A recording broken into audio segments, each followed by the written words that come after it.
Hello, everybody.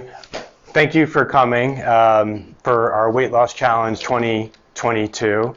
My name is Dr. Jon Repole, and I'm really excited. We have a whole bunch of different things set up for the year. This month we're doing a weight loss challenge. Next month we're doing a longevity challenge, where simply we're trying to extend people's lifespan as well as their health span at the same time. And then in March, we're going to be doing an Everyday Miracles challenge based on the book A Course in Miracles. We also have a bunch of other events coming up, which I'll tell you about at the end. And but I want to get right into this challenge. We got a lot to cover tonight, and we'll go through it one step by step here. So the first thing I wanted to talk about is really what this is not, what this challenge is not. So we are getting rid of the old idea of what typically a diet means. Dieta is a Greek word, which the true origin of the word diet is a way of living, right? So we don't want this to be a strict guideline. In fact, I'm going to ask you guys to use your intuition, and you guys are going to be making a lot of different decisions about this weight loss program as far as how you want to structure it. So you'll be taking, this weekend and into next week to really kind of think about how you're going to do it and what the commitment level is going to be. But I don't want this to be very strict. So there's going to be a lot of flexibility within this protocol. Our dietary approach is the opposite of what you might think. We are encouraging a high carbohydrate type of diet, right? So most of the times you hear low carbohydrate, but they oftentimes don't distinguish between good and bad carbs, right? Fruits and vegetables are carbohydrates, right? Twinkies, bagels, donuts, they're also carbohydrates, but we're not talking about that.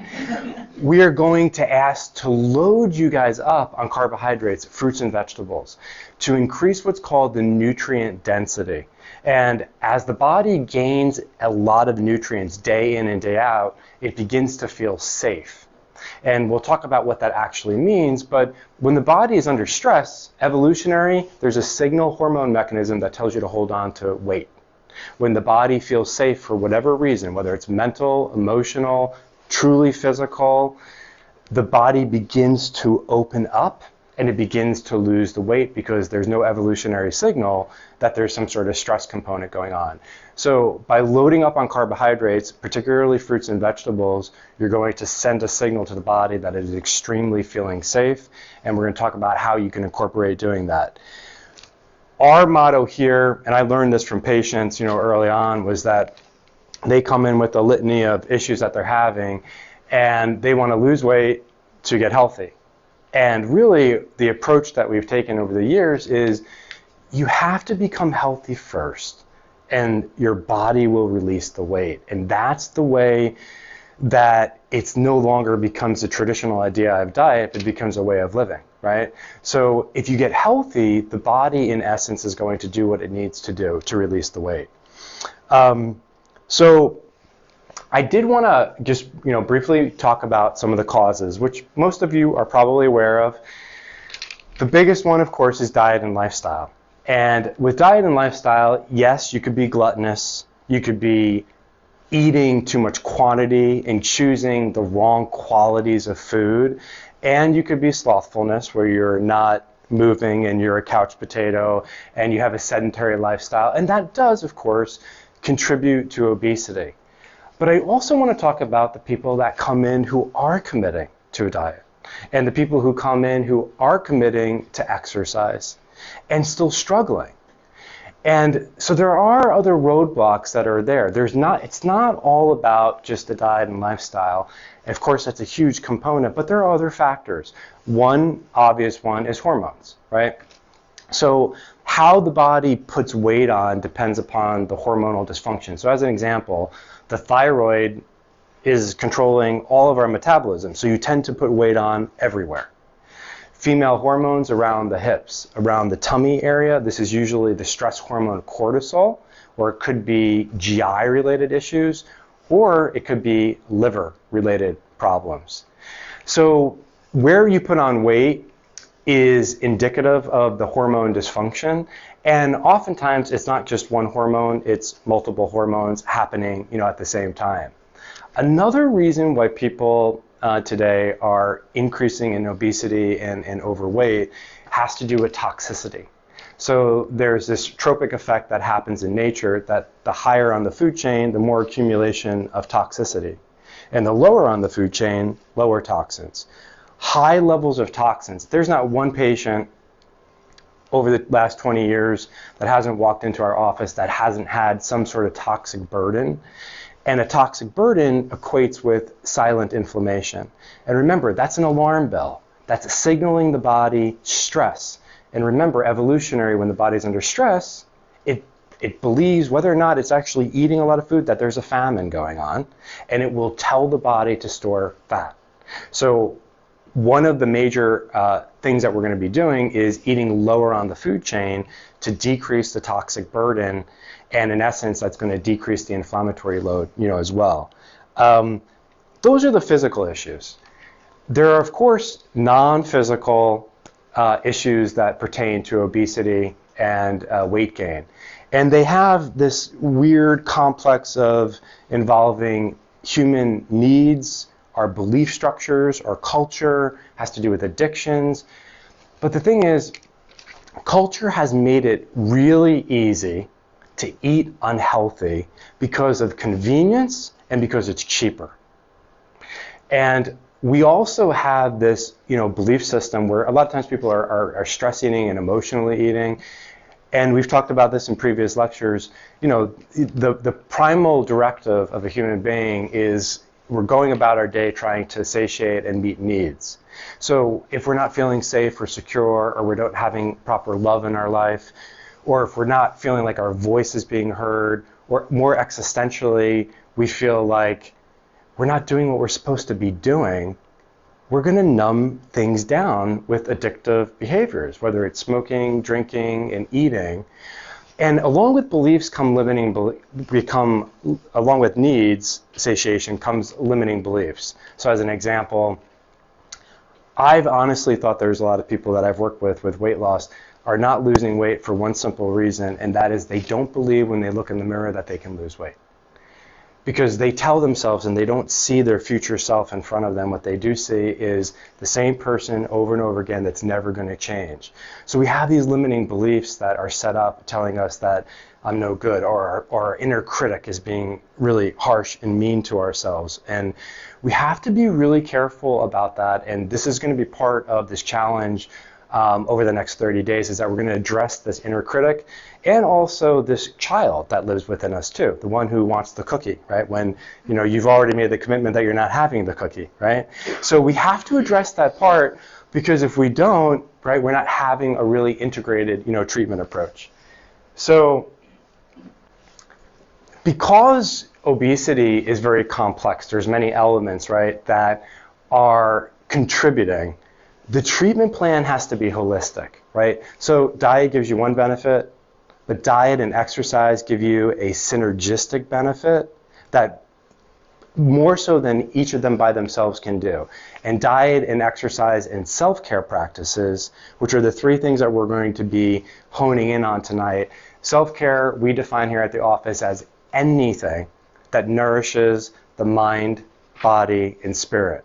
This could be anything from a simple walk to meditation, to prayer, to sitting in silence and doing nothing, but it has to be included and sprinkled in throughout the week to nourish yourself and to give your body that sense of safety and security.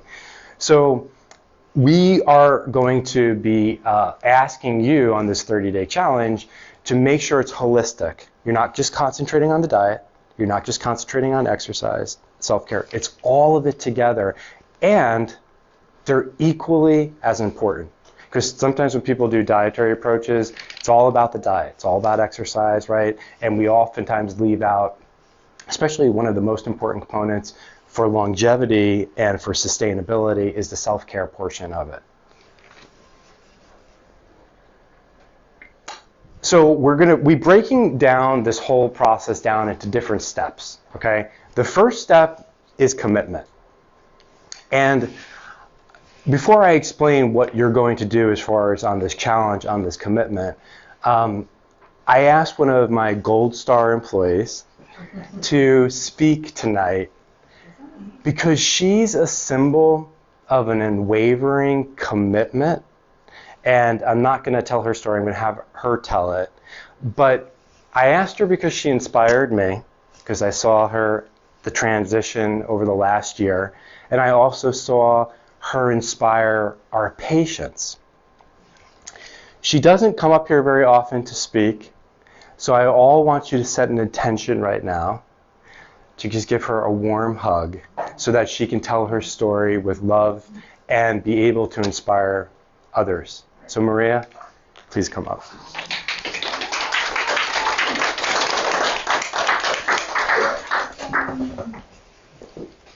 Hello, my name is Maria. Some of you know me and have seen me throughout the last year, so you kind of were already a part of my journey, but I'm just going to talk a little bit about it quickly. At the beginning of 2021, I realized that I had become the unhealthiest I had ever been. So I wanted to try to refocus on myself again and try to lose weight, become healthy, feel like myself again overall. So I started to set up little goals along the way to stay committed throughout the entire year. So I set up a 10K, a half marathon. I set a goal for a wedding that was coming up, a weight that I wanted to be at. I set a goal for concerts that I was going to. And my end goal was for my 30th birthday in December, I wanted to have lost 65 pounds. So throughout the course, I started seeing Dr. Repole because he is extremely supportive. He was there every step of the way, helping me do my weigh-ins, telling me what I can try, what I can do differently. And sure enough, a week before my 30th birthday, I had reached my goal. So I understand. One of the most important things to get there is definitely commitment. And it's not a one-time commitment. The entire year you have to commit to your goal. You have to have a reason, what you want to get out of it, how you want to feel. And then because of that, throughout the year, you can keep hitting those goals. And the second most important thing was the support. And I luckily work in one of the most supportive places when it comes to health. So that kind of came easily, but I knew if I had any question, if I felt like I was maybe struggling a little bit, all I had to do was talk to Dr. Repole or Amanda, and they would give me an idea for my next step. So basically, those are the two most important things. You need to find your reason and your support. And I know we're at least offering a majority of that. Perfect. Thank you. So I so thank Maria for sharing that because I know that was hard to share. And but it's an amazing commitment that I've seen with her, and she didn't even mention it during the holiday. She was doing a water fast, and so she was just so dedicated. It was unbelievable. So it was really inspiring. So thank you so much, Maria, for sharing tonight. I appreciate that. So for you online, we do have a PDF that we're going to provide for you. So I'm going to be talking about things that are in this sheet, but we'll tell you at the end on how you can get it, and we'll provide it for you. So for those of you who are here tonight, you can turn over to the commitment letter. So you guys have heard, from between stimulus and response, there's a space, right? Viktor Frankl talks about this, right? And that space allows you to either respond or to react. But what they don't tell you is that in that space is where all of your potential lives, right? Meaning that in that moment you can choose, right, to be your future self lives there. Your heroic self lives there. Your best self lives there. And so the goal is that you are making a commitment over the next 30 days to step into the shoes of your most heroic self, your most healthy self, your higher self, or however you want to call it. And you're going to do it with love and kindness. So remember, we have that inner critic, we have that child in us that's telling us all sorts of different things. You can't lose weight, I'm too busy, I can't do this and that. What I want you to do is, we're not asking you to get rid of that voice, I'm asking you to change your posture. So instead of resisting, because you know what you resist persists, or instead of following the sheep of those parts that exist inside of us, you're going to open your arms and you're just going to embrace those voices. That's it. You're just going to embrace it. That's the commitment that you're going to make. And in fact, there are 2 places on this commitment letter. You're going to write down your false self, which is, I'm too busy, I don't have enough time, I don't have enough money, I can't do this, I'm always overweight, it's never going to work. And then you're going to write down the attributes of your true self, your future self, or whoever it is that you want to step into the shoes of. And you're going to, like Maria said, constantly recommit. Every time you catch yourself in your false self, you're going to remind yourself, oh, this is my inner critic, this is my child. And you're going to remind yourself of your commitment to your highest self. And that's it. You're going to do it with love and kindness, and you're going to have to recommit over and over again, because we all falter. I mean, that's just the way it is, right? So I really want you to take the commitment letter really serious. I want you to sign it, and I want you to keep it somewhere to remind you, because it's a muscle. Like Maria was saying, she had to recommit. It's not like going to the gym one time and you say, okay, I'm done, right? Committing, it's recommitting every single day, because you have parts within you, there's all different parts that you have to be able to organize, and you have to be able to direct through the lens of your highest self. So the other thing I wanted to talk about was when you do falter. So there's another worksheet in here, and if you turn the page, it says mini habits, non-negotiables, or lateral flexibility. So we all wake up, we have our worst days, we have our best days, we have energy levels that are mild, moderate, or highly energized. Lateral flexibility, mini habits, and non-negotiables mean the same general goal is there, but you're going to have flexibility depending upon what happens that day. So as an example, the general goal is to work out. I picked 5 times a week, 45 minutes, I'm going to go to the gym. Lateral flexibility is, this is the worst day ever, my energy levels are so low, my non-negotiable that I wrote down for myself in the area of exercise is I'm going to walk for 10 minutes. The brain is based upon a negativity bias. If you fail, it's going to punish you, and you're going to jump off the cliff into the all or nothing kind of doom and gloom, where you can get off track almost immediately. You have to win every single day. So what you're going to do in the field of diet, exercise, and self-care practices, you are going to write down what you're going to do on your worst day, on your low energy day. And if you just commit to that, you've won the day. You're getting rid of that negativity bias, and you're going to allow yourself the next opportunity or the next day to step into the present moment and recommit. But you really need to have that lateral flexibility. So I really encourage you, as part of the commitment, sign the commitment letter. You're going to hear what I have to say about what the 30 days are going to be, but I want you this weekend to go home and I want you to think about the lateral flexibility. It could be just one thing. It could be just a push-up for exercise, right? It's a mind game, right? That's really what you're trying to do. This is not about that exercise for 5 minutes is making such a huge difference, right? It's that your brain, your subconscious works on repetition, and we don't want this to stop after 30 days. We want to, reset a habit. So take that really serious and make those mini habits. All right, step 2. You are going to start out by doing a 1-day liquid-only diet. So can you do 10 hours? Yes. Can you do 12 hours? Yes. Can you do juices? Yes. Can you do smoothies? Yes. The recipe that I have in here, because I don't want there to be any obstacles, is to buy a lemon and a lime and squeeze it in water. So you're going to drink about 75 to 100 ounces of water. You're going to get a mason jar, which is about 32 ounces. Go ahead and squeeze a lemon or lime, whatever you like, and that's all you're going to drink for the entire day. Now, the reason why I put this in the front is because when a person fasts, right, and again, you don't have to do 24 hours. You can do whatever you feel comfortable with. Emotions arise. This is the time for you to practice your commitment letter because it won't get harder than that first day. Meaning, when you're not eating, the child is coming up and saying, well, if we just have this now, it's okay. All of these things are going to be coming up, and you're going to basically flex that commitment muscle all during this first 24 hours.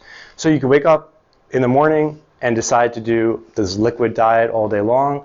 You could decide to stop eating at 3 p.m. one day, and you won't eat again till 3 p.m. the next day. But there is nothing that's needed. You don't need a juicer. You don't need to go buy a juice. You need to buy just lemons and limes, and you just put them in water, and you can do that all day if you want. Or you could simply just drink water. Okay, so we're talking about 24 hours. So that's the first thing you do is just one day jump start. Now remember, if you falter, if you fail, that's okay, right? You're going to recommit again. The very next hour, the very next moment. The goal is to kind of build this, commitment muscle. If you do need to eat something, we did list a couple foods that would be acceptable if you want to kind of keep on this journey, and those are counterintuitive, but they're fats. So you can have an avocado, you can have a handful of nuts, you can have a couple tablespoons of nut butter, or you can have some veggie broth. So those are some really simple things if you do need to eat something. The reason why we put that in there, can't really go over tonight because it's a little bit more complex. We'll be talking a lot about fasting and things like that in the longevity challenge, but there's some ways that the body gets tapped into fat reserves when you're kind of putting it into this kind of fasting state. So that's the first step, is to do the one day jump start. So before I go over the second step, I do want to explain why I'm asking you to embrace a whole food plant-based diet, because that's what we're asking you to do for 30 days. So I'm just going to give you 3 reasons that I think are pretty powerful. The first is when you look at, population studies, longevity studies, the longest lived people on the planet are eating plants. Are they eating 100%? No, but close to. Almost like 80, 90%. That's only a couple meals a week where they're not eating a plant-based type of diet. What does that do? It extends your longevity, years here on planet Earth. It also is an antidote for the degenerative diseases that now plague man and womankind. So we're talking about diabetes, heart disease, and cancer. Number 2, I call it the reason of the rules of reasonableness and common sense. When you eat heavy, you become heavy. And I don't mean that literally from a physical standpoint, putting on weight. Your vitality is lost. So I'm from an Italian family. If I were to go to an Italian restaurant and have a bowl of pasta with olive oil, and I were to have bread and butter, a couple glasses of wine, it better be around 7 o'clock because I'll have enough energy just to crawl home and go back into bed. Juxtapose that right next to drinking juice all day or having a salad. How do you feel? The sun and the plants have this amazing relationship for every single creature on planet Earth.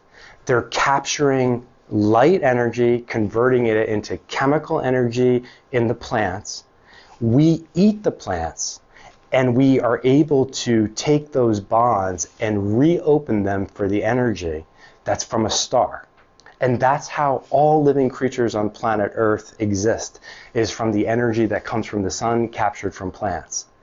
So when you eat food, right, that is less dense, you literally become less dense yourself. You have an increase in vitality. So the second reason why we're asking you to eat more plants, besides the fact that that's like the number one nutrition tenet that you've probably heard since you were a little kid, and it's still one of the ones that holds true to this day, is that when you're eating these foods, you are eating what Mother Nature intended you to eat. And the third, which has kept me vegan for 20 years, is the realization that I'm a mind, body, and spirit. And oftentimes we make decisions as if we're flesh. We eat foods for taste preference to get a hit of dopamine. But is that really what we're here for, right? Because when we eat food, we're deciding at that moment, right, to nourish the gift and sanctuary of our body, to treat it kindly. We are worrying about future populations and the ecological degradation that we're doing as we're choosing the foods we're eating. And anybody, if I were to show them how your animal products are processed, your heart would sink. But the next day we wake up and it's just convenient, because it's more convenient to go to McDonald's and eat a cheeseburger on the way to work than to order a salad for breakfast in the morning and sit there in the car. How do you do that, right? There's a convenience factor. But the thing is that we need to start making, and this not only applies to food, we need to start making decisions based upon mind, body, and spirit. And I believe that the world is set up perfectly, because one of the universal tenets, doing good is good for you. So it's not complicated. When you do the right thing, when you're doing the right thing for the environment, for the animals, for your body, you get rewarded. And when you do the wrong thing, you actually get penalized with disease.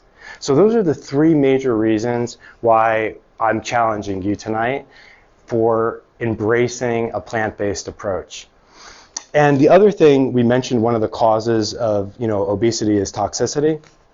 Just to mention that again, when you eat lower on the food chain, right, you are eating less toxicity, right? Because there's this tropic effect, meaning that there's going to be more mercury, as an example, in sharks. There's going to be less in tuna. There's going to be less in salmon, and there's going to be even less in krill, right? Because there's an accumulation, or it's called bioaccumulation, that happens. And what are the foods at the top of the food chain? They're processed foods and animal products. So the third step is a 30-day whole food plant-based diet. Okay, so now there's some decisions you have to make. The first one is you're going to decide your level of commitment. So are you going to follow the diet I'm about to tell you 100% of the time, meaning 0 cheat meals? Are you going to do it 90% of the time, 2 cheat meals a week, 80%, 4 cheat meals, and so on? You could decide 50% if you want. Half of your meals are going to be exactly what I'm going to tell you in a minute. And the other half, the only thing I ask you to do is any other meal that you have, healthify it. How do you healthify a meal? Whatever meal that you currently eat, I want you to healthify it. There's only 2 ways that you healthify it. It's addition by subtraction. You're just going to add more fruits and vegetables to whatever it is you're eating. So if you're having a dinner that you normally make, load up on twice the amount of vegetables. By doing that addition, you automatically have to subtract something. So in some ways, it's another kind of psychological twist. So first thing you're going to do is choose how many meals you're going to commit to, and I'll tell you what the diet is in 1 minute. All of them, 80%, 70%, but that kind of gives you the breakdown that you can kind of find out. All of the other meals that you're going to be eating, your normal meals, the only thing I'm asking you to do is add more vegetables to the current meals that you're eating. Okay? So that is the first choice that you have to make. The second choice is you can do this 1-day liquid diet at the beginning of each week for the next 4 weeks, and that's something I'm going to let you decide. But that would kind of give an extra little boost to the fat burning capacity if you wanted to do that 1-day fast every single week for the next 4 weeks. But that's optional. So you're going to choose that. And you're going to make all of these decisions over the course of this weekend and next week. So that way you are prepared, because that's going to be on your commitment sheet. Everything I'm telling you right now, you're going to want to pre-commit before you start this journey. And then the last decision you have to make is, are you going to do 3 meals a day or 2 meals a day on our diet, okay, that we're going to go over right now. So it doesn't matter. You can use your own intuition or whatever you're comfortable with.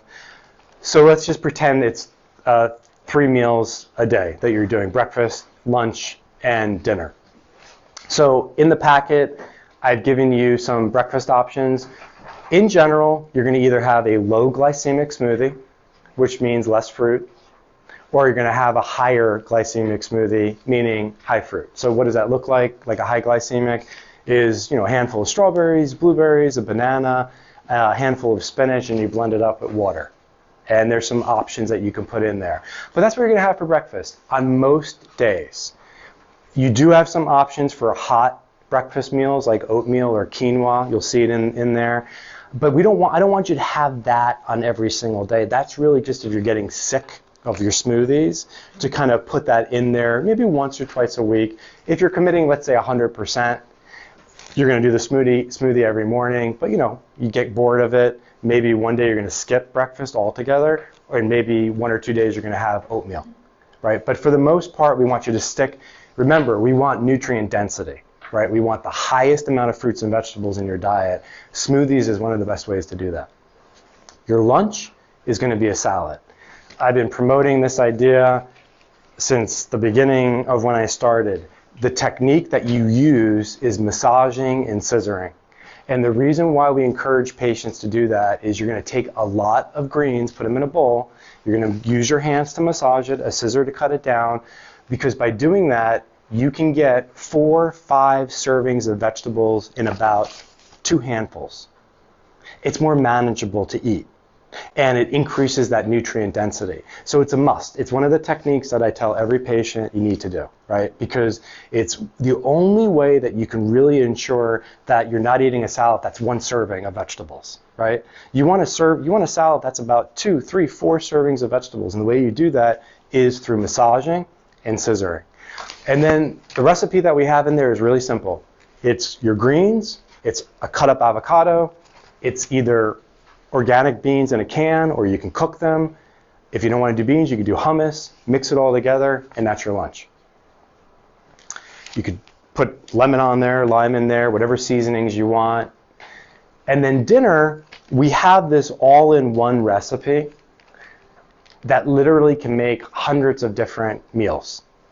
And the basic idea behind it is that for dinner, half of your plate or 3/4 of your plate are veggies, either sauteed or roasted, and the rest of the plate is either going to be a grain, bean, it's going to be some sort of mushroom, or maybe sweet potatoes, or any combination of that, doesn't matter.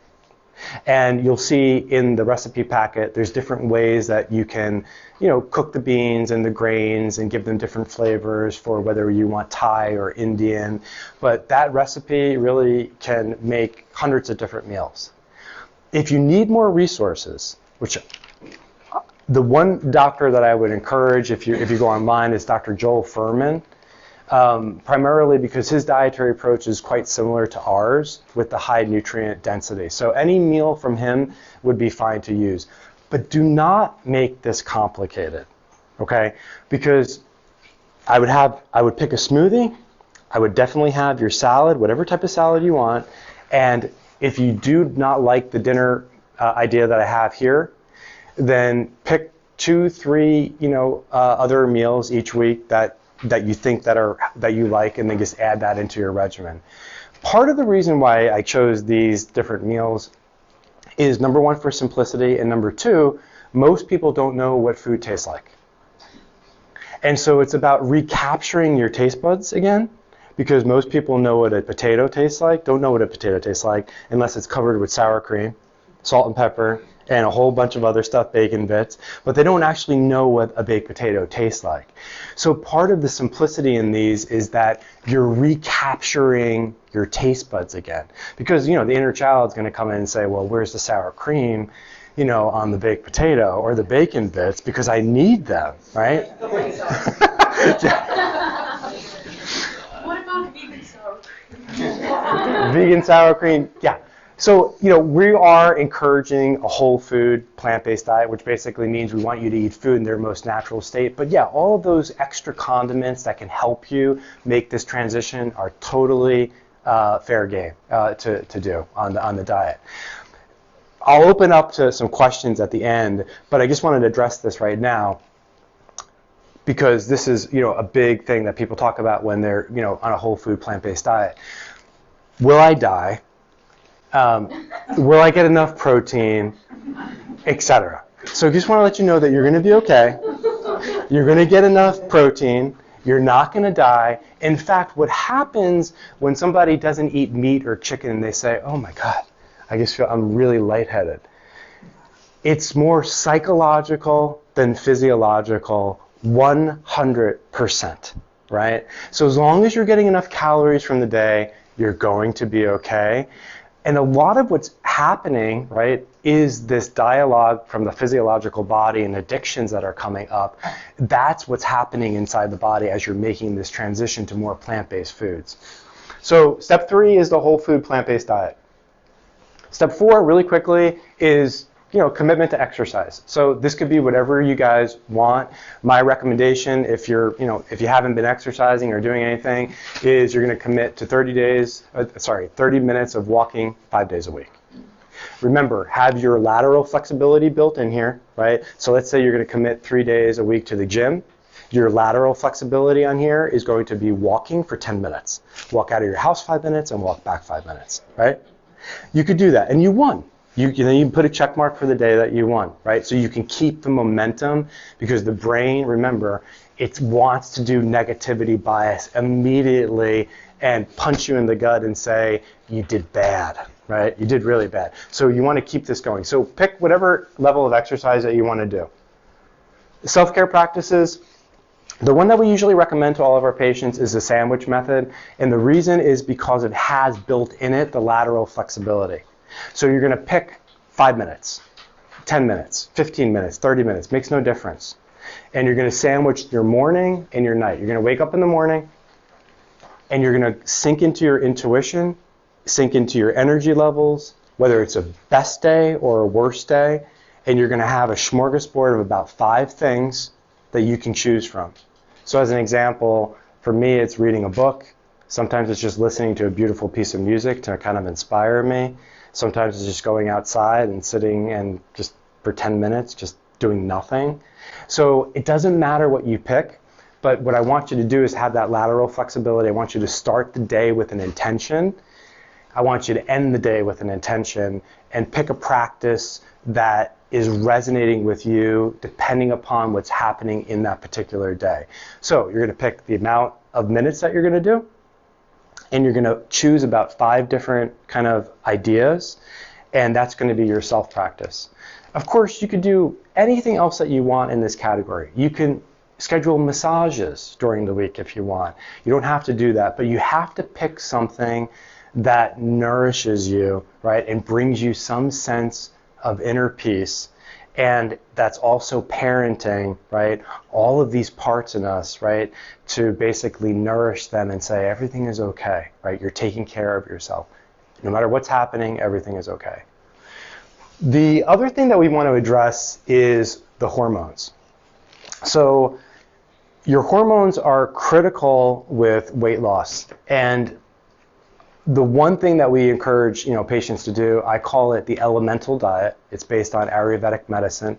So Ayurvedic medicine believes that the entire universe is made up of 5 elements, right? This is kind of a metaphor, but earth, air, water, fire, and ether. Things that are dense and things that are not dense. So ether is spirit, right? And earth is a real heavy and a really dense type of material. So you're going to try to program your hormones, and the best way to program them is in the morning and the evening. So this could literally be your self-care practice. So the other thing to remember with the elemental diet, or this idea, is just kind of think of the idea of the number 15. So you wake up in the morning, you're going to sit at the edge of your bed, and you're going to take in the air element, and you're going to breathe 15 deep diaphragmatic breaths. You're dehydrated, so you're going to take the water element, about 15 ounces of water to get hydrated. Within 15 minutes, you're going to go outside for 15 minutes. You're going to go outside and commune with Mother Earth, and you're going to get the fire from the sun to hit the photoreceptors in your eye to signal the switch to your hormones for the day. Because most of us wake up, what do? Have a cup of coffee. We do not get any light into our eye that's appropriate. and the hormone signaling doesn't get turned on. It actually stays off. At night, there's a lot of different hygiene practices. Oh, sorry. And then the last part of the elemental diet, right? You got the earth going outside. You got the fire getting the sun. The last one is ether, which is spirit. This could be anything, from a prayer to just simply setting an intention or looking at your commitment letter and recommitting to your highest self. It's whatever spiritual practice, religious practice that you want to add in there. At night, your hormones are picking up light, when really at night what needs to be done is the photoreceptors in the eyes should not be picking up light anymore. If they keep picking up light from our phones and from the TV, they're going to keep cortisol on all night until you go to bed. Remember, cortisol is a stress hormone, and it keeps your body in this hyperactive state, a lot of weight accumulation around the abdomen. One of the ways that you can obviously stop that is to, have ambient lighting at night, making sure that you're not saturating your mind with the TV and all this stuff. But I put on there for you guys too is to buy some blue blocking glasses. They work pretty amazing. And you're going to wear them about 30, just because we're all busy. I totally get it. It's impossible sometimes for us to do what we need to do to kind of wind down during the evening. But 30 minutes to an hour before bed, or even 15 minutes while you're brushing your teeth, you're just wearing the glasses. What is it doing? It's basically stopping light entering your eye, and you're switching the hormones back to where nature has intended them to be, which is to shut off the cortisol production and to amp up the melatonin production. So this is kind of a critical component. Number 6 is what Maria had talked about, which is community and just having help. She was here and she had support here because we're all healthy. Imagine I can only imagine, because we work with patients, that wife comes in and is making all these changes and the husband is not, or vice versa. It's hard, right? So you do need support. So if you could tag team with people that to kind of help keep you accountable, that would be great. Otherwise, you have you and you have the commitment letter. You just have to kind of keep reminding yourself. We're going to offer you guys some support. So we are planning some open office hours online to help if there's any questions and to kind of get you through the journey here right on Facebook Live. And those dates, we're going to put this in the feed. We're going to give you the link for the PDF file so you can obtain that. We're going to put the links for the different dates as far in this feed as well. But January 25th is going to be the first one, and then February 8th is going to be the second Q&A. So you can start this challenge anytime, but we're going to recommend that you start it on January 24th, because in February 24th, we're going to do the longevity challenge. And anybody who wants to participate tonight in the challenge is going to get weighed in. And on that night, we're going to reweigh, and whoever has lost the most amount of weight, we're going to give out a couple prizes. We have about $250 worth of prizes that we're going to be giving away. So that just gives a little motivation. And any of you who are online want to participate, we're going to go by the honor system. You're going to take a picture of today's date, and you're going to take a picture of your scale or just the number, and you're going to save it. And then in 30 days, you're going to do the same thing, and you can submit it to our office to be part of this challenge as well. So I am going to open it up for some questions and answers. And so is there anything? I just have a quick, because the 2 support nights are going to be only online, though. Yeah, the two support nights for January 25th and February 8th, they're only online. They're not going to be in office. Yeah. So I'm going to start with any questions that anybody has here, and then we'll go online. Where do you get the blue glasses? Yeah. The company that I recommend is True Dark. True Dark. I think Amazon actually. Yeah. The cheaper blue blocking glasses do not work. I've already tried them. Yeah. So yeah, I recommend the True Dark. It's a little bit pricier. They're about $80, but they're definitely better than the cheaper ones. Any other questions? Yep. Could you just clarify again, is it just whenever you're ready to start, you start, or is there a Yeah. specific date? Nope, you can start. So what I'm recommending for the challenge is that you get mentally, emotionally ready for the challenge, work on what you're going to commit to, and you can start it immediately. Officially, because we want to add an extra layer of support, we're going to be doing our call on the 25th, January 25th. So we're asking patients if they officially want to start, they can start on January 24th. So that way the next day they have some added help and benefit. But absolutely, you can start next Monday if you want. So it's whatever you want to do. Yes? And then you said on the 24th of February would be the follow-up? February 24th, we're going to be doing a longevity challenge. And on that night, we're going to do a reweigh for anybody who participated. And then we're going to be giving away the gifts.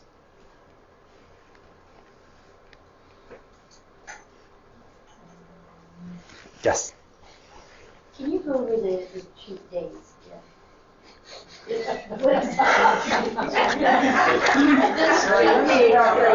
So the question is, can you go over the cheat days? So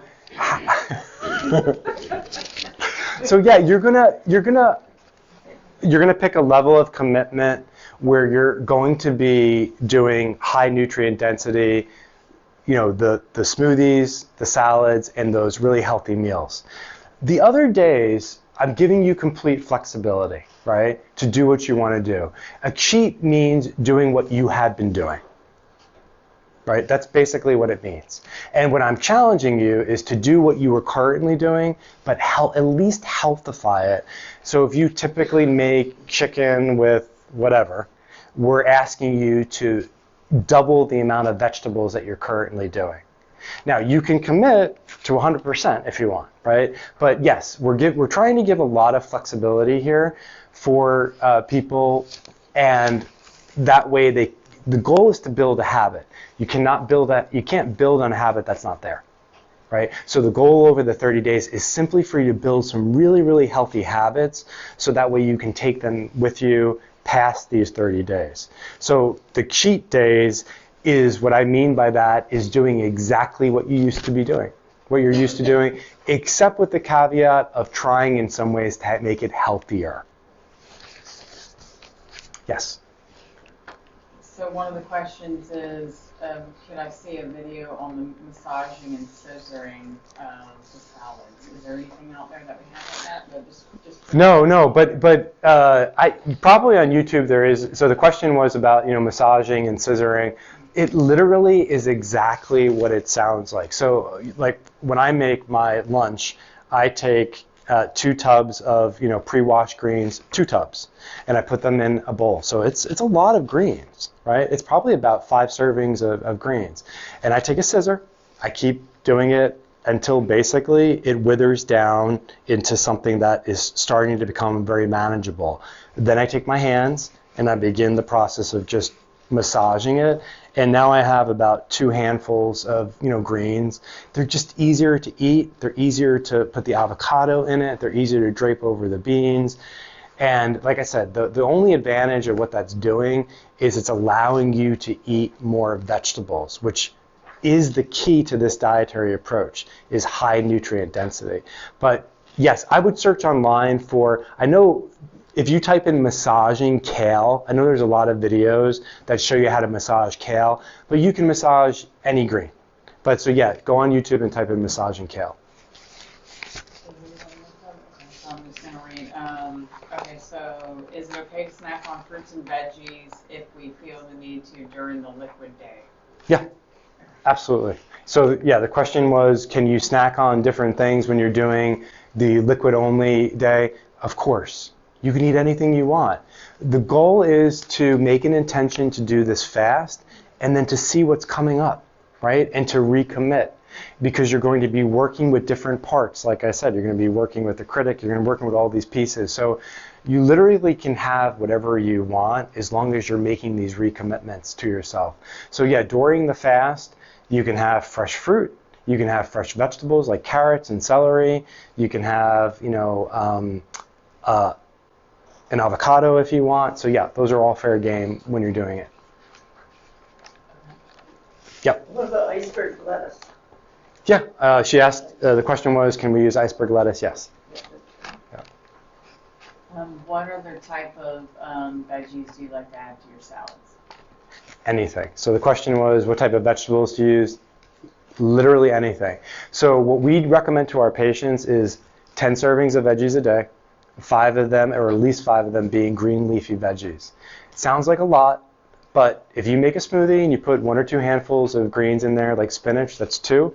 You have a salad the way I told you, that's about another 4 servings. And then if half your plate for dinner is vegetables, that's over 10 servings of vegetables. It's not difficult to do. It sounds like a lot, but it truly is not. So as far as your salad, as far as your dinners, it's any type of vegetable that you want, but we do want to make sure that you're getting green leafy vegetables in the mix of those 10 vegetables because they're the most nutrient-dense foods on the planet, meaning they have the most amount of vitamins and minerals. Yep. If you snack on the day that you do the fast, will you still reset your insulin resistance? So the question was, if you're snacking on the day of the fast, will you reset your insulin resistance? Yeah, it depends on what that's a more complicated question, but the simple answer is it depends on what you're eating, the quality of what you're eating. So as long as you're eating fresh, vegetables or fruit or avocado, I think there's no issue with that. We'll get more into the art of fasting with the longevity challenge, among other types of biohacks as well. Can we drink coffee throughout the challenge? Yep, so on the PDF that you're going to get, it does list the acceptable, liquids. So we have on here water, coffee with a plant-based alternative, tea, and naturally flavored water. So yeah, if you want to give up coffee, you absolutely can. Remember, this is flexible, right? We don't want you to follow, strict, rules, but yeah, you don't have to give up your coffee if you don't want to. So I will leave a link for the PDF online, and I want to thank you guys for coming, and I appreciate everybody coming out tonight. So thanks again.